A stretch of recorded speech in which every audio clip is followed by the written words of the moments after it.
Ele está abaixo, né?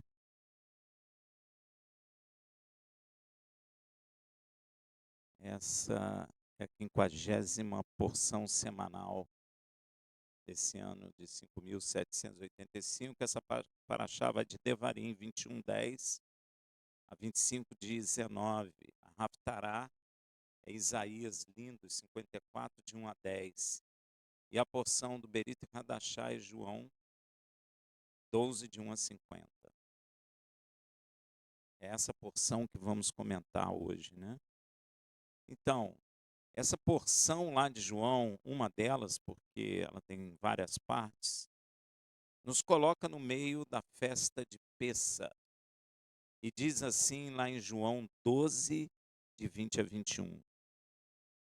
Ora, entre os que tinham subido a adorar na festa, ó, Pessa era uma festa de adoração, né? Havia alguns gregos, olha, gregos subindo a Jerusalém para adorar no Pessa, né? Estes, pois, dirigiram-se a Filipe, que era de Betsaida, da Galileia, e rogaram-lhe, dizendo: Senhor, queremos ver Yeshua. Então você já sabe que haviam gentios que participavam do Pessa, tá bem? Naquela época eram gregos, mas deveriam ter outros povos também, não é? E o interessante é que em um mundo onde promessas são quebradas, como hoje em dia, alianças se desfazem muito facilmente, não é? E palavras perdem valor, né? Hoje em dia, eh, a gente não pode contar muito com a palavra, né? Porque a pessoa fala uma coisa, faz outra, não é verdade?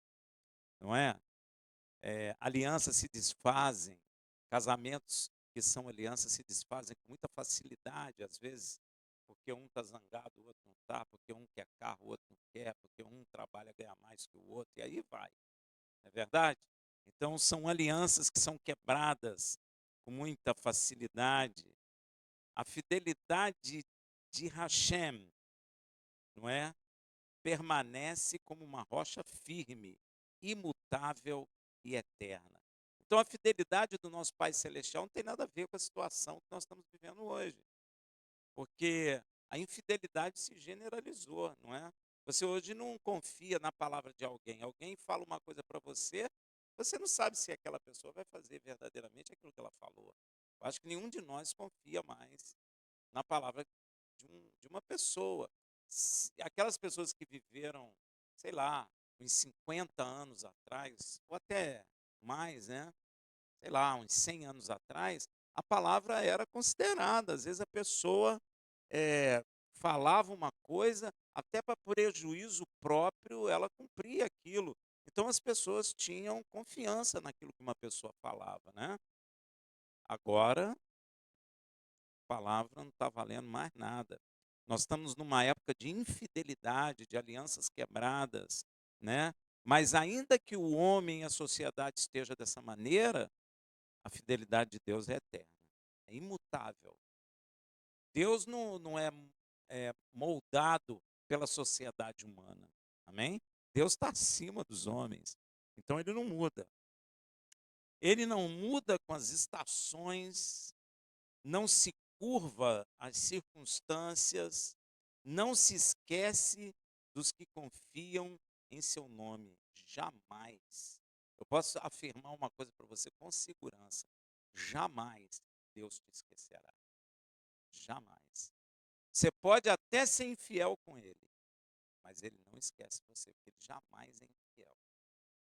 Deus nunca é infiel. Às vezes nós não compreendemos o que Deus está fazendo, mas Deus não é infiel em hipótese alguma. Então, desde o início, Yud Revavirê se revelou como um Elohim de aliança. Por que de aliança? Porque quando ele faz um pacto, ele não quebra. Entendeu? Se ele fizer uma aliança contigo, ele jamais vai quebrar essa aliança. A aliança com Noé, com Abraão, com Moisés, todas carregam o selo da fidelidade do nosso Pai. Mesmo quando o homem falha, mesmo quando o homem quebra essa aliança. Tanto é que Israel quebrou, mas Deus não abandonou, porque Deus tinha dito ao pai Abraão que seria o Deus de Abraão e de sua descendência para sempre. Então, ainda que gerações se percam, ele não deixa de ser o Deus de Israel. Amém? Para você ver como esse Deus é. Às vezes a gente não entende, porque a gente não está nem acostumado mais com essa fidelidade. A aliança com Noé, com Abraão, todas elas têm um selo de fidelidade do nosso Pai, mesmo quando eles falharam. Ele permanece fiel. Ele não abandona, não recua, não desiste do pacto. Por isso está escrito em 2 Timóteo 2,13: se somos infiéis, ele permanece fiel, pois não pode negar a si mesmo. Olha que coisa tremenda. Isso quer dizer que se ele, se ele é fiel e nunca deixa de ser fiel, porque ele não pode negar a si mesmo, é que ele é a própria fidelidade, né? Porque ele não é fiel, ele é a própria fidelidade. É aquela questão, ele não tem amor, ele é o próprio amor. É que às vezes a gente não compreende, porque se a Bíblia está dizendo que mesmo que nós somos infiéis, ele não é infiel porque ele não nega a si mesmo. Então significa que ele é a própria fidelidade. Ele é a fidelidade. Ele não tem fidelidade. Tanto é que ele não pode negar a ele mesmo. Por isso ele é fidelidade. E você pode estar se perguntando assim: por que que você, Rafael, está falando da fidelidade divina depois de ler João 12, 20 a 21, né? Você lembra o que eu li? Ora, entre os que tinham subido a adorar na festa de Pêssar, havia alguns gregos. Por que que eu estou falando de fidelidade de Deus depois que li esse texto? É simples. Porque o aparecimento dos estrangeiros com interesse em Yeshua é resposta de oração feita a Yud Revavirê cerca de 1000 anos antes. Olha que coisa. Interessante que, se você observar, Deus não precisa nem de alguém como testemunha para ele cumprir. Ele é a própria fidelidade. Então, se ele falou que vai fazer, não importa o que aconteça, ele vai fazer. Deu para entender? Então, por que que eu estou falando dessa fidelidade? Porque quando surgem esses gregos procurando com interesse em Yeshua, é resposta de oração de Deus. Você vai encontrar lá atrás na Torá uma oração interessante. Quem fez essa oração? Rei Salomão. Você quer ver? 1 Reis 8, 41, 43. E também ouve ao estrangeiro. Olha, interessante, né? Salomão está preocupado também com os estrangeiros. Essa oração aqui, ele fez quando terminou de construir o templo, foi consagrar o templo ao Senhor. Ele não esqueceu dos estrangeiros, olha que coisa tremenda. Ele era um rei poderoso, tinha uma nação poderosa, por que que ele se preocuparia com os estrangeiros? Você está vendo aí o presidente dos Estados Unidos, está preocupado com os estrangeiros? Não está. Não é? Ele toma a decisão segundo a nação dele lá. Não que ele esteja errado, mas ele não se preocupa com o estrangeiro. Salomão se preocupou e pediu ao pai: e também ouve ao estrangeiro que não for do teu povo Israel. Olha que coisa tremenda, gente. Quando vier de terras remotas, por amor de teu nome, porque ouvirão do teu grande nome e da tua forte mão. Gente, presta atenção como Deus é fiel.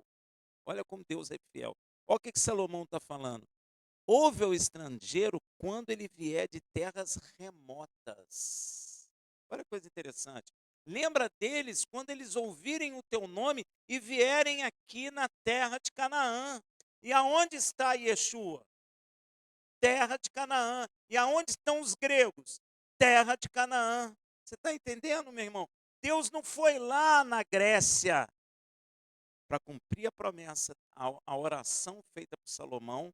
Ele trouxe os gregos até onde Salomão orou. Olha fidelidade, meu irmão. Olha que coisa tremenda. Esse é o nosso Pai Celestial. É esse que nos guarda, que nos protege. É esse que diz para nós, através de seu Filho, que tudo que pedirmos em nome de Yeshua, sem duvidar, Ele nos dará. Esse é o Pai Celestial, de fidelidade extrema, porque Ele é a própria fidelidade. E olha a oração. E do teu, porque ouvirão do teu grande nome e da tua forte mão e de teu braço estendido. E vier orar voltado para esta casa. Que casa é essa? Por isso que a gente ora voltado para Jerusalém, para a posição do templo. Por quê? Porque isso é uma oração que Deus responde, porque Deus é fiel, porque ele orou, Salomão orou a ele assim, e ele responde sim, porque ele é fiel. Amém? Ouve tu no céu, assento da tua habitação. Gente, o céu é assento da habitação de Deus.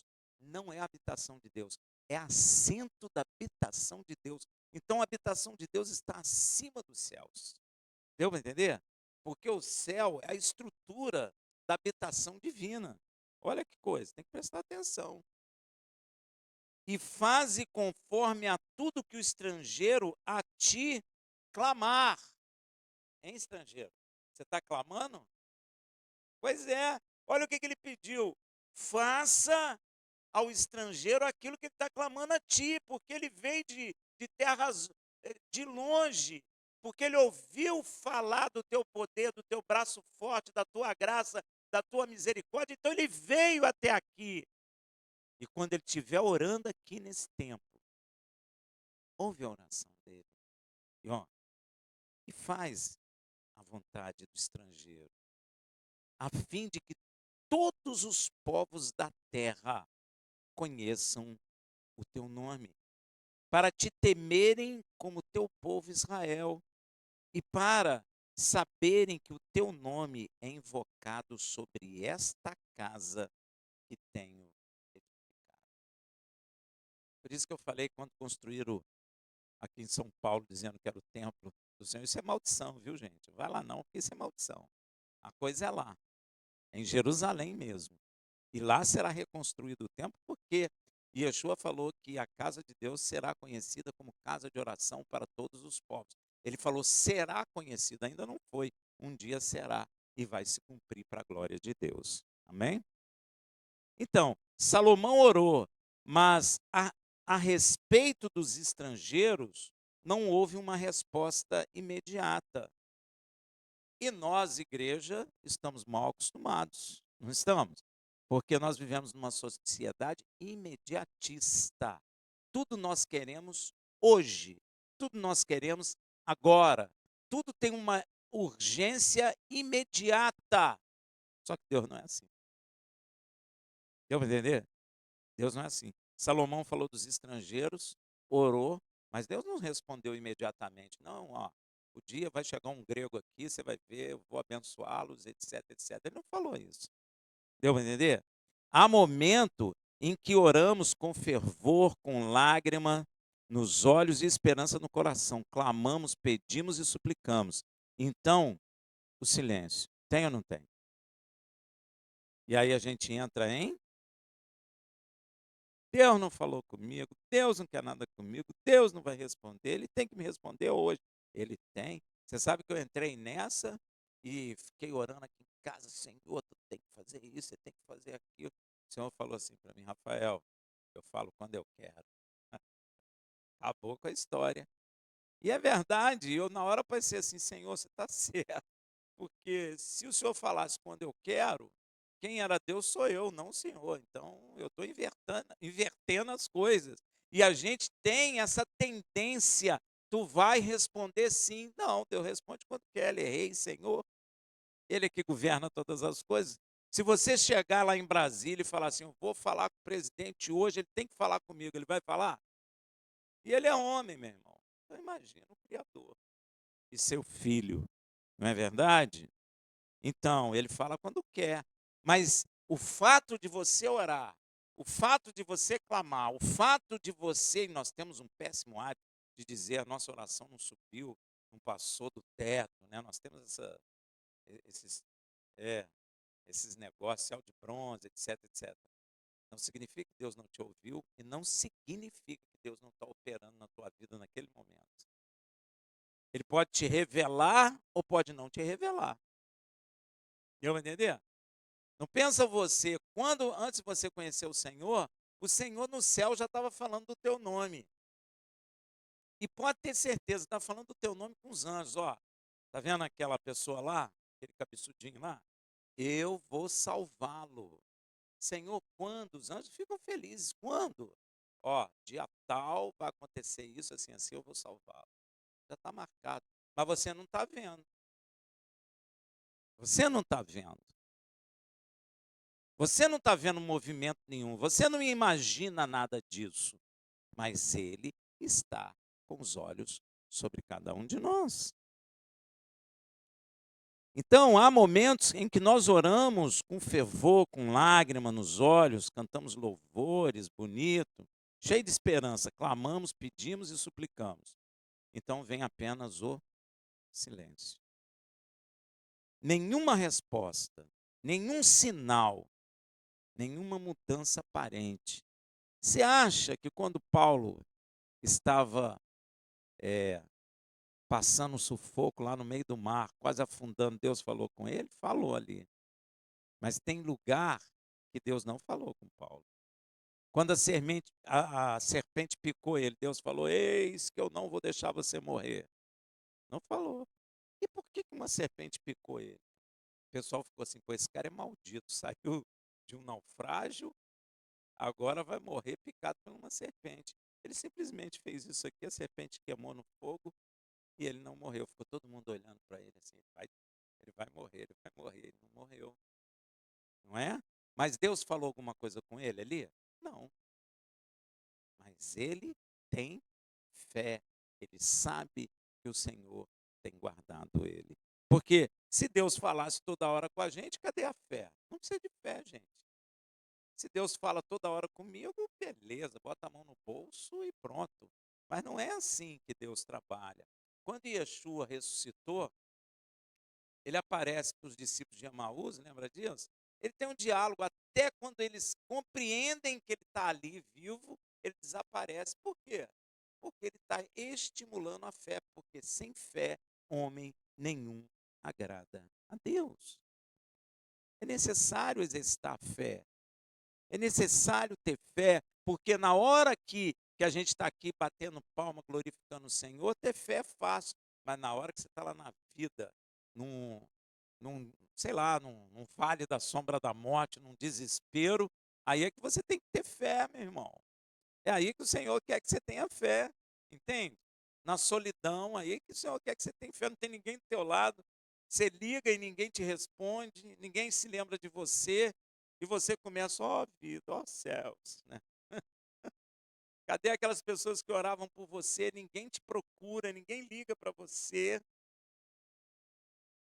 E às vezes é ali que Deus está tratando a sua alma, está transformando você, forjando um guerreiro espiritual, aquele que vai confrontar hostes malignas em nome de Yeshua e sair vencedor. Mas às vezes as pessoas não se permitem Deus forjar o seu coração, fortalecer o seu ser. Às vezes você não deixa, você desiste no meio do caminho, porque às vezes tem ranger de dentes, sabia, gente? Às vezes Deus leva a gente num estado de solidão que você tem ranger de dente. Já passou por isso? Hein? Eu já passei. De ranger dente, de ouvir pingo de torneira, já viu? Pim, tudo vazio, sem ninguém, de noite assim, ó. Pim, pim, até aquilo te incomoda. Você numa angústia tremenda, mas ali Deus foi me forjando. Então hoje, a fé que está no meu coração não depende de grupo de pessoas, de pessoas comigo, não depende. Porque Ele vai forjando a gente. Entende, meu irmão? Então nem sempre Deus vai te responder de imediato. Olha, Yeshua, que é o Filho de Deus, ele orou insistentemente pedindo a Deus, pô, Senhor, afasta esse cálice de mim. Ele foi uma, Deus não falou nada. Ele foi duas, Deus não falou nada. Na terceira, Deus falou. Interessante que Deus deu. vamos dizer assim, não deu uma boa notícia para ele, né? Ele estava falando assim, pai, afaste de mim esse cálice. O que o pai falou para ele? O que você deduz? Meu filho, você vai ter que passar por isso. Aí você não vê Yeshua voltar em desespero. Ele volta, não, vamos embora que o Senhor já me respondeu. Pronto. Olha que amadurecimento, que coisa tremenda, que coisa bonita, não é? Não que seja fácil, não é, mas é tremendo, é um amadurecimento do homem interior. Amém? Senão não aguenta não. Então, quando não há nenhuma resposta, nenhum sinal, nenhuma mudança aparente, é fácil pensar que o Senhor não ouviu. A gente acaba achando que Deus não ouviu, mas Deus falou que ouve as orações, todas as orações. Você fez oração que você esqueceu, mas Deus não esqueceu. Não esqueceu. Nós esquecemos, mas Deus não esquece. Que talvez até a gente pense que ele não vai responder, mas é justamente aí que a fidelidade de Rachem brilha com mais força. Salomão orou pelo estrangeiro e a resposta dessa oração foi tão significativa que se tornou um sinal para Yeshua. Gente, e essa resposta de oração que Deus fez 1000 anos depois, oração de Salomão, serviu de sinal para Yeshua. Olha só, e um sinal extremamente importante. Ninguém sabia disso, ninguém viu Salomão orando, ninguém conhecia mais a fidelidade de Deus, como hoje, às vezes, a gente não conhece. Mas Deus não precisa de testemunho humano para dizer que é fiel, porque Ele é a própria fidelidade. Então, quando Ele fala que vai fazer, Ele faz, porque Ele disse para Salomão: ouvi a tua oração.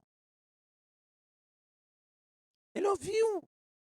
Salomão não ficou lá, poxa, mas aí o estrangeiro? Ele não ficou. Meu irmão, Salomão morreu, Salomão não viu. Mas olha a fidelidade do nosso Pai Celestial. Olha só, Deus podia dizer assim: ah, Salomão já morreu, não vou nem, ele nem sabe mais nada, ele está, né, lá onde ele tem que estar. É, esquece isso, deixa isso quieto, como a gente fala, né? É, deixa isso quieto. Mas Deus não é assim como o homem. Deus esperou o tempo certo e respondeu a oração de Salomão.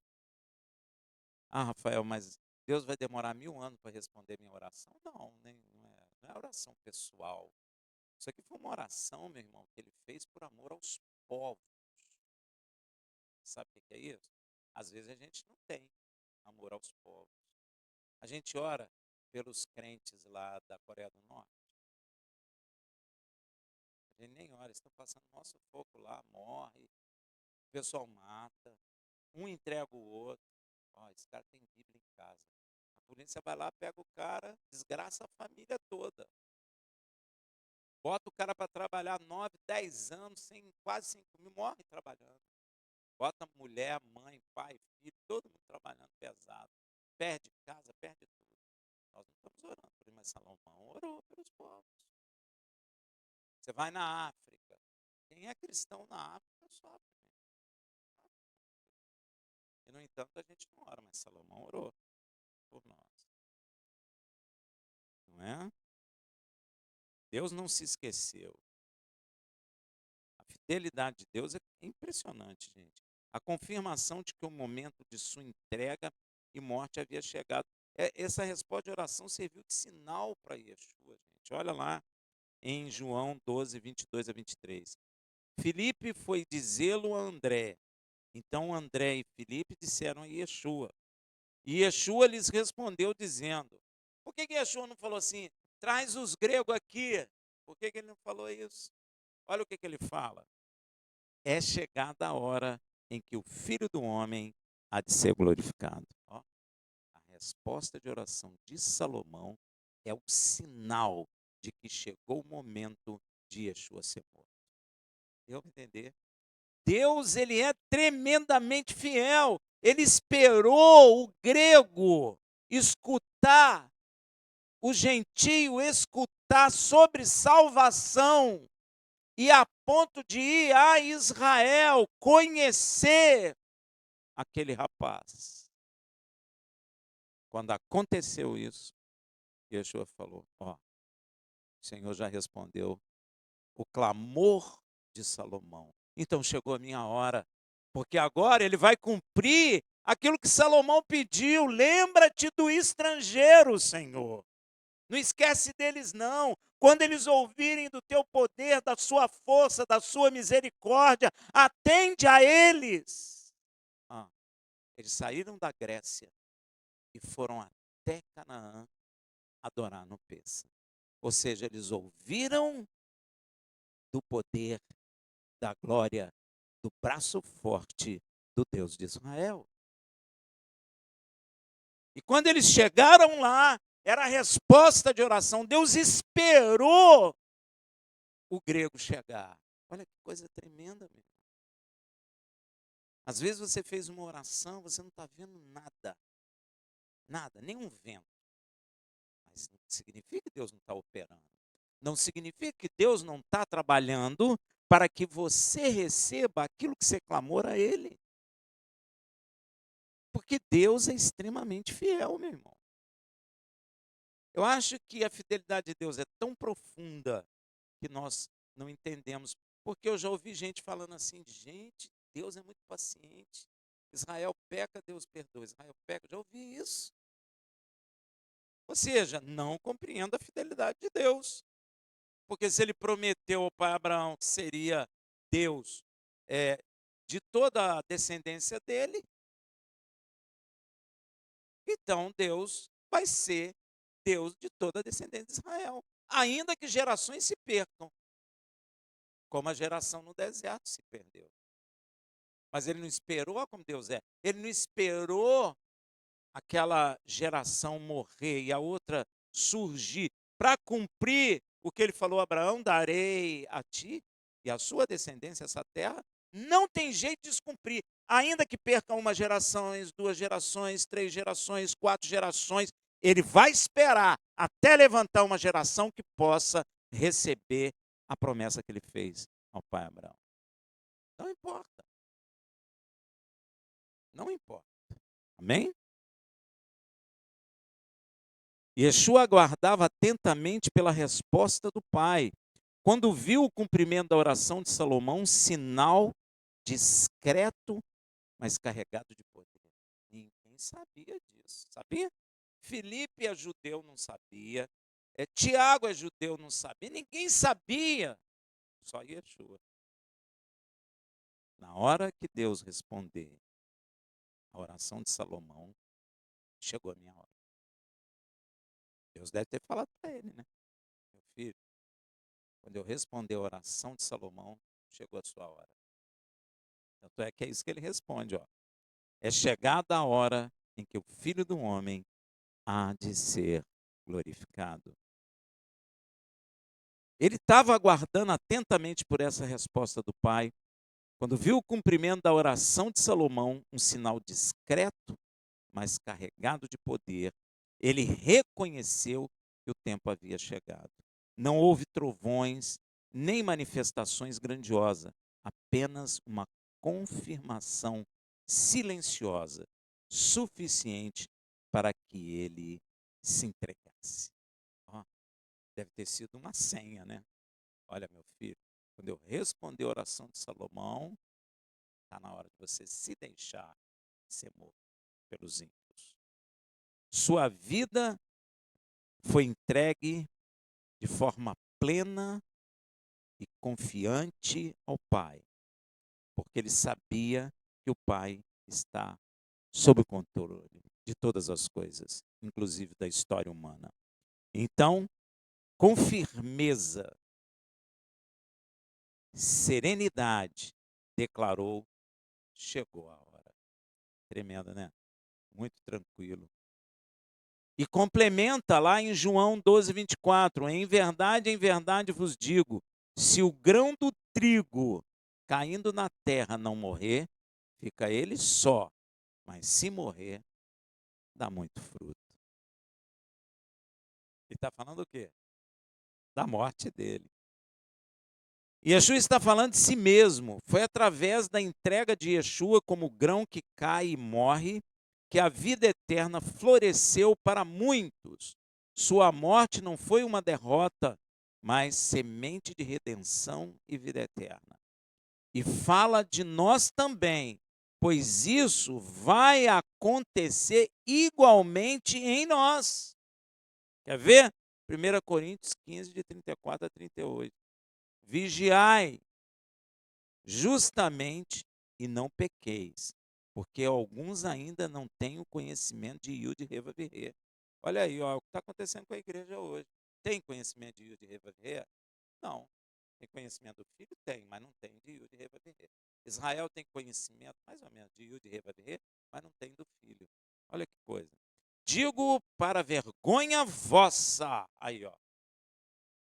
Porque fica todo mundo lendo a coisa e ninguém busca entender o que está escrito. Fica repetindo o que aprendeu. Então é por vergonha vossa. Mas alguém dirá: como ressuscitarão os mortos? E com que corpo virão? Insensato. O que tu semeia não é o que vive e é vivificado. Se primeiro não, ó, a semente tem que cair, tem que morrer. Ele não falou isso? E quando semeia, não semeia o corpo que há de nascer. Claro que não. Semente de maçã, você está plantando a árvore ou está plantando a semente? A semente. Plantou lá, não é? Mas o simples grão como de trigo ou de outra qualquer semente. Mas Yud Reva Virê dá-lhe o corpo como quer, e a cada semente o seu próprio corpo. Então, cada semente tem um corpo.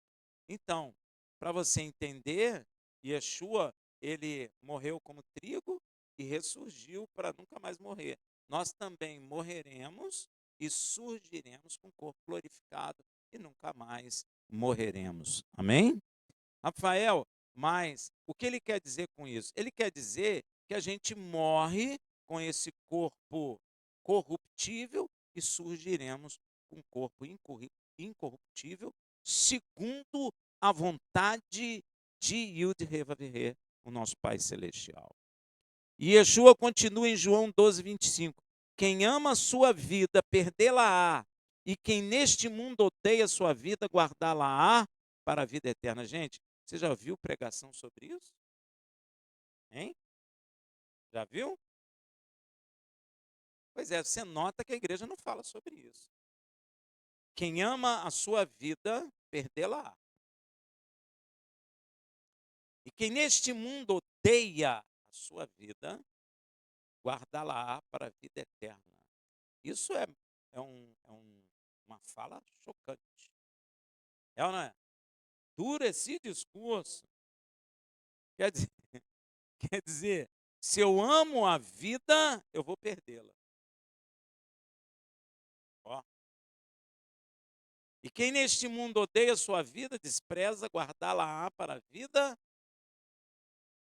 Essa fala de Yeshua é pouco comentada nas igrejas, porém de importância vital.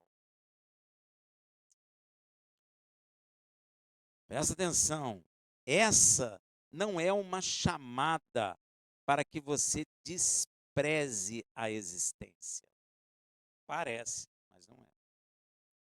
Mas um convite à renúncia. Olha aí. Ó.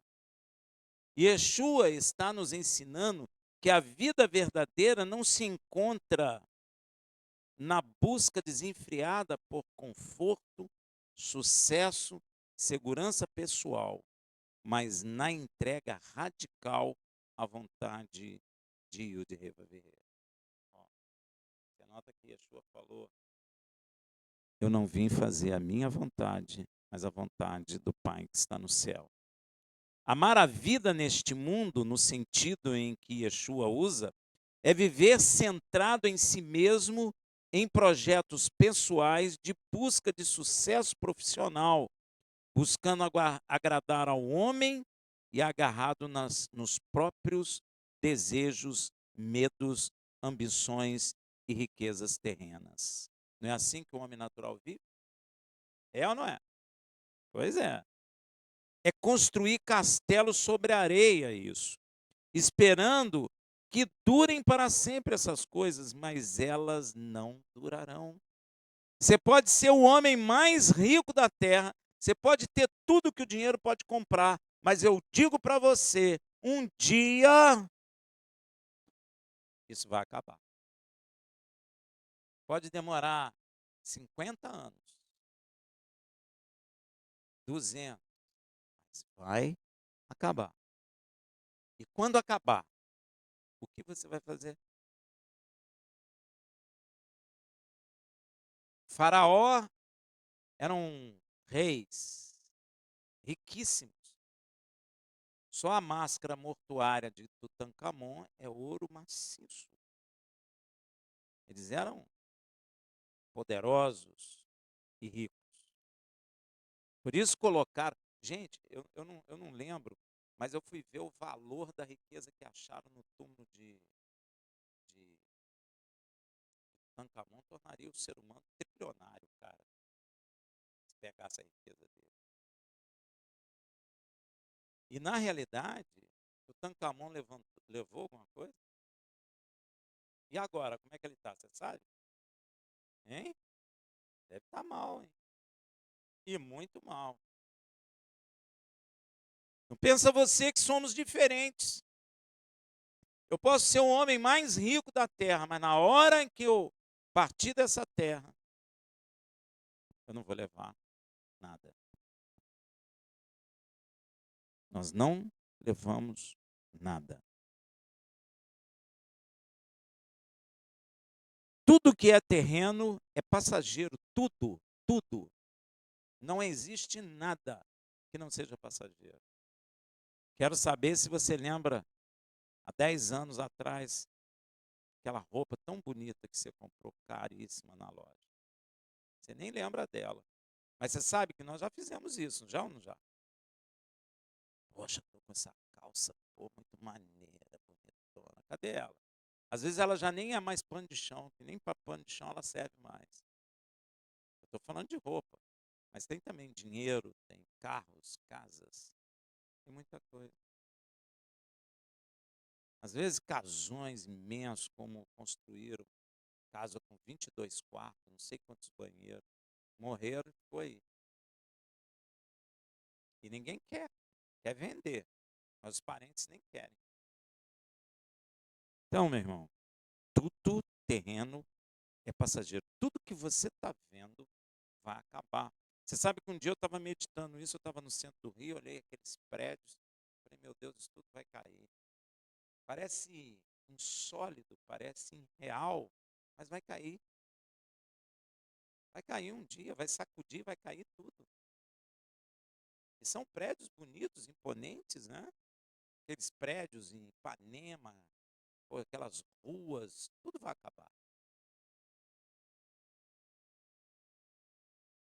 E quem vive apenas assim é o gado.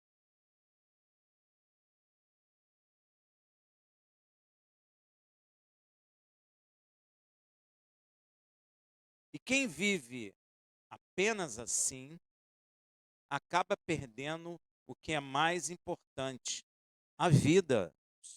A vida. Por outro lado, odiar a vida neste mundo significa desapegar de tudo isso, daquilo que nos prende no mundo, porque às vezes nós ficamos brigando até por herança, briga com a família, briga com tudo. Mas ninguém vai levar, nem quem venceu, nem quem não venceu, ninguém vai levar.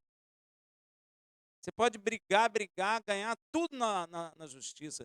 Por isso que perguntaram a Yeshua lá, ele estava ministrando, chegou um cara e falou assim, Senhor, fala para o meu irmão dar a minha herança. Ele falou, quem me fez divididor e herança entre vós? Não queria nem saber disso. Você está entendendo, meu irmão? Então, é escolher o caminho da obediência ao Criador, mesmo quando pessoas ao nosso redor zombem de nós. Porque as pessoas, elas acabam zombando de você porque você não anda no disparate deles de buscar bens e dinheiro e recursos. Você não anda assim, eles acabam o quê? Zombando de você. Isso significa morrer para si mesmo, como o grão de trigo que cai na terra, para que algo maior possa nascer. Ó, essa entrega não é perda, é plantio. E o fruto, meu irmão, que gera é eterno. Amém? E Yeshua não apenas ensinou isso, ele viveu isso. Ao entregar sua vida, sua cruz não foi uma derrota, foi uma semente. E nós somos frutos daquele plantio. Senão nós não estaríamos aqui. A vida eterna não é conquistada por força, mérito ou controle. Ela é recebida por quem está disposto a renunciar à própria vida carnal para viver a vida em Yeshua. É o paradoxo do reino de Deus. É um paradoxo. É um contrassenso. Quem perde, ganha. É, quem perde, ganha. Quem se entrega é elevado. Quem morre para o mundo, vive para a vida eterna. Ó. E logo depois, Yeshua faz um convite em João 12, 23, 26. Se alguém me quiser servir, siga-me, e onde eu estiver, ali estará também o meu servo. Se alguém me serve, o Pai o honrará. É um convite. Alguém quer me servir? Você vê que ele não obriga ninguém, né? Ele está dizendo, se é uma decisão pessoal servi-lo. Ah, Rafael, não, eu sou obrigado. Não, não, você não é obrigado. Ele não aceita ninguém por obrigação. Se alguém me quiser servir, ouviu bem? É um convite. Você quer? Não. Tudo bem. Tem consequência? Tem. Mas você decide se quer ou se você não quer. Essas palavras de Yeshua são mais do que um convite, são uma convocação. Ele não está apenas chamando admiradores, né, como as pessoas ficam dizendo, Yeshua é um grande médico, é o médico dos médicos, doutor dos doutores, né? Yeshua foi um bom moço, um bom rapaz, um bom exemplo, não é isso. Ele não está chamando admiradores, mas seguidores comprometidos com a palavra do Pai. Servir a Machia não é uma tarefa ocasional, é uma jornada de entrega, obediência e comunhões por toda a vida. Não é hoje eu sirvo ao Senhor, amanhã eu deixo, vou fazer outra coisa, depois eu sirvo de novo. Não é isso, não. É uma coisa integral, é a sua vida. O Senhor quer a sua vida, ou melhor dizendo, o Senhor está convidando para você entregar a sua vida. Por isso que ele fala assim: o meu jugo é leve. Ó, porque ele vai pegar o jugo que você tem na vida. Servir a Yeshua também não é apenas fazer boas ações. Já viu o pessoal que fica, faz boa ação, é um bom rapaz. Pois é. Ou frequentar reuniões religiosas. É com a sua própria vida seguir os seus passos. É caminhar com ele, mesmo quando o caminho leva à cruz. Mesmo que quando eu estiver seguindo ele, eu sou rejeitado pelos meus pais, pelos meus irmãos, pelos meus amigos, pelos meus vizinhos, ainda assim, eu o sigo. É renúncia. Quantos estão dispostos? É um convite. Interessante que Yeshua só fala mal dele mesmo, né? Ele só faz propaganda. Pô, tu quer me seguir? Pô, eu não tenho nem onde deitar minha cabeça, não é? Aí ele lança aquilo no meio da rua. Quem comer da minha carne, beber do meu sangue, terá vida em si mesmo. O cara fala, Senhor, pô, a maioria foi embora, o senhor falou esse negócio aí, cara. Que discurso duro é esse? Se tivesse esses caras de propaganda aí, ia falar, pô, Senhor, deixa eu fazer sua propaganda, você está fazendo propaganda errada. Pois é. E ainda tem que perder a vida. A coisa não é boa, não, meu irmão. Não tem nem onde encostar a cabeça, e às vezes a gente reclama. Gente, e eu tenho cama para deitar, tenho ar refrigerado, tem ventilador, tem banho para tomar, e Yeshua não tinha. Você pode imaginar isso? Meu? O serviço verdadeiro a Yeshua exige renúncia, fidelidade e, sobretudo, coragem. Tem que ser corajoso. Você quer ver? Paulo, o profeta, levantou, ó, o Senhor está dizendo, se tu for lá, tu vai ser amarrado. Ele falou, estou pronto até para morrer. E foi. E foi amarrado. O profeta era de Deus mesmo. Deus não estava mandando ele ir, mas ele foi. E ele foi amarrado e preso. Por isso que o serviço verdadeiro exige renúncia, fidelidade e coragem. Essa é uma promessa de presença eterna. Se a gente aceitar, Yeshua está conosco, ele falou, estarei convosco todos os dias até a consumação do século. E depois é nós que vamos encontrar com ele, então a presença dele em nossa vida é eterna. Olha aí. Quem serve a Yeshua não está nunca sozinho. Rafael, mas eu não estou sozinho, eu não vejo ninguém, ninguém me procura, ninguém me ama, não é assim. Mas o Senhor está contigo. Ele está contigo. Você tem que confiar nisso, você tem que crer nisso. Você tem que compreender isso dentro do teu coração. Ele não te deixa nunca, porque se ele te deixasse, o diabo já tinha devorado a tua vida há muito tempo. Há muito tempo. Nós não temos poder contra o diabo. Temos? Humanamente, não. Nós estamos aqui porque ele está conosco, porque senão não estaríamos mais. O serviço verdadeiro ao Senhor exige renúncia, fidelidade e coragem. Essa é uma promessa de presença eterna. Quem serve a Yeshua não está sozinho nunca. Ele garante que estaremos com ele, não apenas no futuro. Porque às vezes a pessoa pensa assim, não estou vendo ele, então é só no futuro. Né? As pessoas pensam assim. Mas aqui, nesse momento, agora, em cada batalha, em cada dor, em cada missão, estar com Yeshua é o maior privilégio do servo fiel. Você vai estar com o Filho de Deus, ele estará contigo sempre. Por isso Yeshua disse em Mateus 28, 20, eis que eu estou convosco todos os dias até a consumação dos séculos. Os séculos não se consumaram, Deus não mente, meu irmão. E Yeshua, o filho dele, também não mente. Então, se ele falou que está comigo, se eu tiver medo, firma no teu coração que ele está contigo, porque ele está. Mas eu estou com medo. Firma. Sua alma precisa entender. Sua alma responde ao que você vê. Mas você precisa compreender que a alma tem que esperar naquilo que não vê.